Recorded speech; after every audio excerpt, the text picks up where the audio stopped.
Welcome to the Western Civ Drugs Podcast.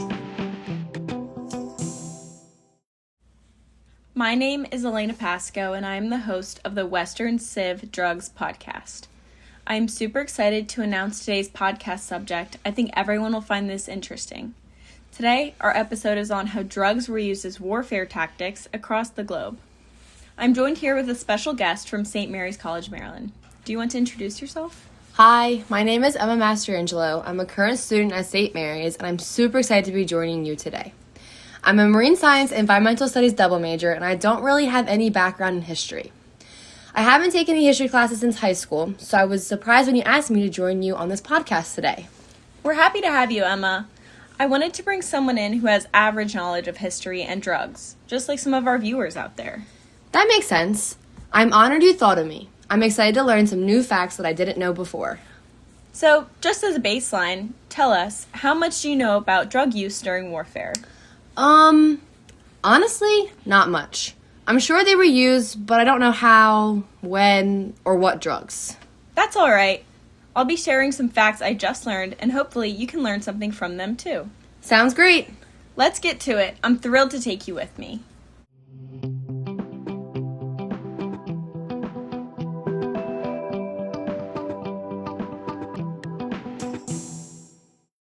Soldiers would use drugs to take the edge off of the hardships of war. They would try to numb the pain of their tragic environments that they were in. I can't imagine that would be easy. I see. The pain and loss during the war must be excruciating. The drugs were there to help them cope. Exactly. And some drugs were provided by the government, so misuse was accessible to soldiers. Well, how are these intended to be used? Let's start with World War I. The first documented drug use for war soldiers occurred at this time period. The Central Powers, including Germany, Austria-Hungary, Bulgaria, and the Ottoman Empire, were at war with the Allied powers. Oh, right. The Allied powers included France, Britain, Russia, Japan, Italy, and the U.S. Yeah, that's right. How were drugs involved during these battles? The first documented drug for soldiers was cocaine. This drug was a big war tactic in Britain and Germany. Cocaine was provided to the soldiers in German and Britain air forces before engaging in heavily dangerous battles. They would fight other fighter planes and have to get close enough to attack without being hit themselves. I can't imagine operating a plane during a stressful time like a war, especially under the influence of cocaine. Why was cocaine provided? What was its appeal? Cocaine is a drug in the stimulants family. This drug class is nicknamed uppers for its awakening effect on the central nervous system. Cocaine specifically provides euphoria, also known as a high feeling, which acts on the dopamine system, making it addictive. People addicted to cocaine will keep taking it to chase that original high feeling, but that is not why they were distributed to soldiers. The government saw the appeal that cocaine provides to the central nervous system. A surge of energy and instant alertness are a result of cocaine administration. Wow, that sounds very risky. Right? I couldn't agree more.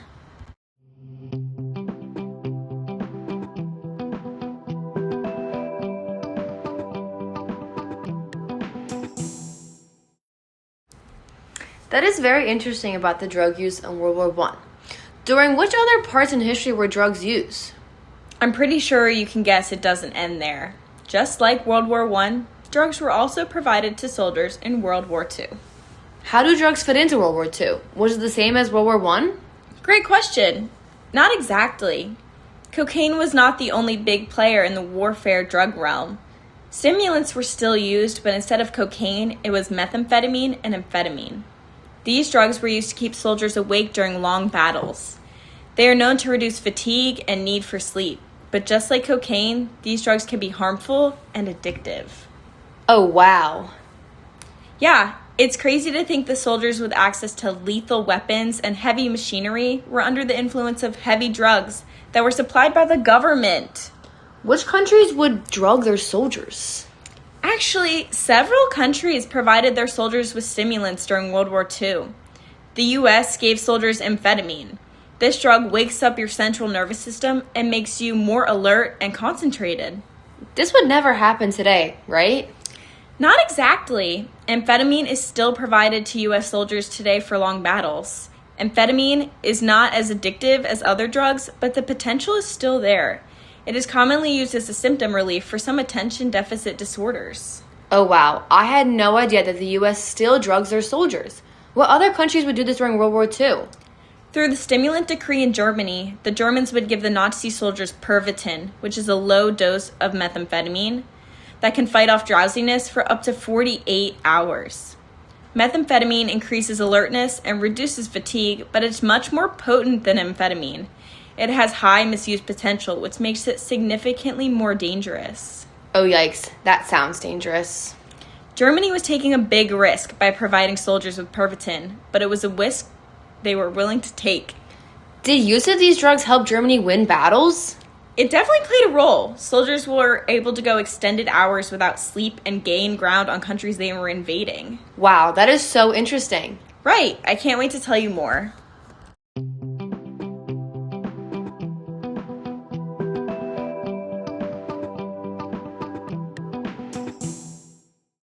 For this next part, we will be talking about the Cold War. Do you remember learning about this in history class? Actually, yes. 1985 to 1991 was a high-tension period between the Soviet Union and the United States. It was such a big rivalry that happened after World War II. That's exactly right. The Cold War also includes the space race. This was a competition between the Soviet Union and the United States. Both countries were racing to develop new technologies. A key point in the space race was the race to the moon. The U.S. accomplished a moon landing and was a turning point during the space race. I remember hearing about that. Yes! Tensions between the Soviet Union and the United States were at an all-time high. Does drug use fit into the Cold War? Actually, this question is a little more complicated than it seems. You see, years prior to the war, in 1938, LSD was synthesized. Do you know anything about LSD? I just know it's an acid paper that makes you hallucinate. Yes, LSD is a classic psychedelic first created in Switzerland. Wait, was LSD given to soldiers during the Cold War? Not officially, but the U.S. Army and CIA were strategizing ways to catch the Soviet Union officers off guard. They were exploring and experimenting with psychedelics to disrupt the opposing soldiers during the psychological warfare period. Oh wow, they were planning to use hallucinogens and as a weapon? There are several accounts of U.S. government officials strategizing to use LSD to shock the Soviets. The U.S. thought they could get a big advantage by using LSD at soldier camps. Soldiers would wake up hallucinating and super confused. Why would the United States do this? The ultimate goal of using LSD as a war weapon was to provide mass hysteria and panic among these opposing soldiers, making them unable to fight back. The use of this psychoactive substance could have worked as the U.S. intended. The U.S. also written plans to drug the radio station of Fidel Castro, making him sound crazy and lose support. By the way, Castro was the communist leader of Cuba during the Cold War. He was allied with the Soviet Union, making Cuba an enemy of the U.S. So, did they go through with it? Did they drug anyone? It's denied, but the U.S. government and Army did lots of testing. What were the tests? Who did they test on? The U.S. Army conducted secret experiments at a camp called Edgewood Arsenal. For years, they tested thousands of soldier volunteers and gave them LSD and other psychoactive substances. What were they trying to get out of those experiments? They were looking for a chemical that could be distributed through enemy camps and disorient the soldiers without killing them, unlike dangerous nerve gases. Wow, so I guess they never found the right formula? I guess not, but the plans were made and the tests were done. At the end of this, the program was ruled ineffective, and the plans were never followed through. At least that we know of.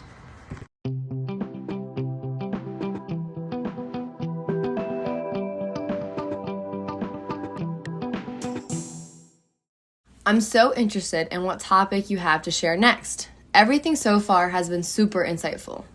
I've enjoyed this episode, and I think you will be interested in this next topic. However, it contains some heavy stories of addiction and recovery. That is heavy. First, we have to understand a little bit about opiates before continuing. Opiates are drugs that are derived from opium in poppy seeds. These drugs, such as morphine and heroin, are addictive substances, but are also well-acting painkillers. They're really good at pain killing, which is why they are still prescribed in severe cases today, but not without risk. Are opioids as addictive as the other drugs we have discussed? Yes, opiates can be highly addictive and cause psychological reliance, which is why the environment we take them in matters. How does a person's environment play a role in drug addiction? Our environment is a crucial part in our behavior, you see. In the situations regarding drugs and war soldiers, they are all away from their families, deployed in foreign countries, watching their friends die, and they're constantly surrounded by a cloud of darkness. Yeah, those times must be so hard. I remember you saying earlier that soldiers will use drugs to cope with this internal and external darkness. Exactly, and painkillers are accessible, especially to those who have been injured. But as we know, nothing comes without a cost, especially highly addictive drugs. I can imagine many soldiers would be addicted to these painkiller drugs. It can be common in these environments. However, the environment can also be positive and bring people out of these addictive patterns. How so? Let's look back into the time period of the Vietnam War, 1955 to 1975. North and South Vietnam were in a civil war. North Vietnam was supported by China and the Soviet Union, whereas the South Vietnam was supported by the U.S. and its allies. U.S. troops were deployed in the war. What did drug use look like during this war? Opiate use and misuse was at a high during the war for soldiers. Especially if injured in war, soldiers can become reliant on these drugs to function and feel normal. Wow, they really depend on these drugs. They can, but there is an unusual twist to drug addiction in this war. What do you mean? Statistics were run, and an unusual finding of drug addiction recovery was found.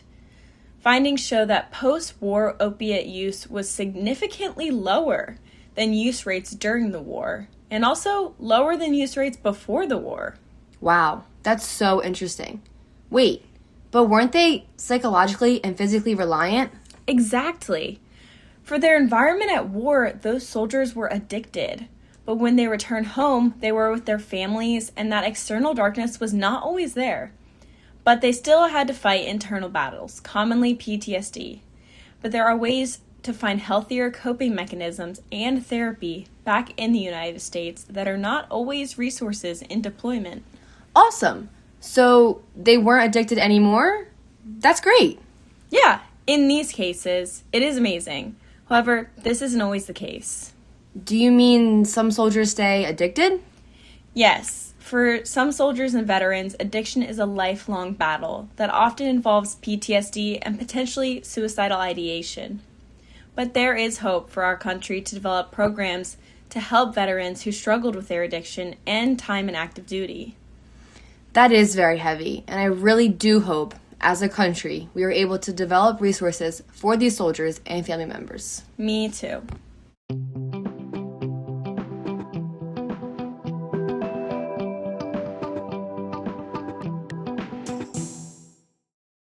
Let's wrap up, shall we? Yes, I can't wait to go tell all my friends about these history and drug use facts. That's great. Remember, you can always refer them to any of my sources if they have questions or want to learn more. Amazing. Thank you. You're welcome. What was your favorite fact that you learned today? Honestly, all of it. I was super interested in the stimulant drug distribution during both world wars. That's fascinating to me as well. And the fact that the U.S. military will still give some soldiers amphetamine to fight longer battles is shocking to me. Me too. I was shocked. And the fighting pilots while on cocaine high were crazy. I can't believe that actually happened. There are so many shocking things that happened back in the day that wouldn't slide today because of the research we have done recently. Did you know that the original Coca-Cola recipe contained actual cocaine? No way. Actually? Yup. History's so fascinating and honestly really cool. I can't wait to learn more. Me too. If I had to pick something to research more, I would research what drug use was like in the eastern countries during these times. I know that some drugs date back thousands of years to indigenous tribes all over the world. That would be super interesting to study. I would also like to know the full extent that the drugs had on soldiers and veterans. Drug use can have severe short-term and long-term effects, and I'm curious how these soldiers would navigate those. You have to let me know if you do another episode on that. I will let you know. Thank you for joining us today, Emma. Thank you again for having me. I learned so much. Thank you all for listening to the Western Civ Drugs podcast today. I hope you all enjoyed it and learned something new. This is Elena Pasco signing off.